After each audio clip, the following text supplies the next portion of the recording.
علميا الجسم والعقل ليهم بطارية، ولو فضلت تستهلكها من غير ما تشحنها هتدخلك في حالة السرفايفل مود، يعني هتشتغل وهتتحرك وهتتكلم بس من غير إحساس ومن غير روح ومن غير طاقة. يعني بالمعنى الواضح كده، انت موجود وعايش بس مش عايش، انت ميت من جواك، موجود بس انت كأنك مش موجود، بتتعامل من براك بس تايه ومش حاسس بأي حاجة من جواك. علشان كده لو حاسس طول الوقت انك في survival مود، تعالى هقولك تعمل ايه. كل 3 ساعات مثلا وقف كل حاجة بتعملها دقيقة واحدة بس، اقفل عينك وخد نفس واسأل نفسك انا محتاج ايه دلوقتي، واول حاجة هتظهر لك هي اول خطوة بجد هتفرق معاك وهتشحنك. كل يوم اختار حاجة واحدة بس تفرحك، لو بتحب الشمس مثلا خليها تلمس وشك وإيدك، لو بتحب تسمع صوت حد بتحبه اجري كلمه، لو بتحب تشم ريحة حاجة معينة مثلا زي القهوة روح شمها، دي مش رفاهية، دي فيتامينات نفسية.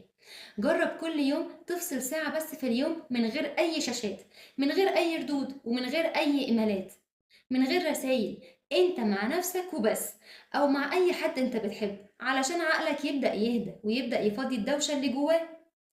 قبل ما تنام بقى مهم تكتب الثلاث حاجات اللي هقولك عليهم دول، اكتب 3 حاجات فرحتك و3 حاجات وجعتك و3 حاجات نفسك فيها، لان الكتابة بترتب عقلك وهتخليك اهدى، وكمان هتنظم لك افكارك وهتشحنك بشكل واضح.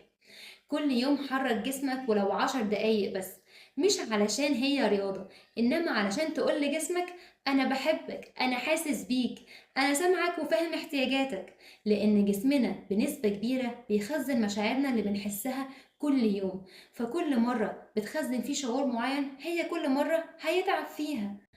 في النهاية بقى ما تعيش حياتك كلها علشان بس تنجو، اخرج من السرفايفل مود اللي انت خنقت نفسك بيه، انوي انك تعيش علشان تعيش، علشان ترجع لك روحك، علشان تشحن نفسك، علشان تحس انك على قيد الحياة بجد.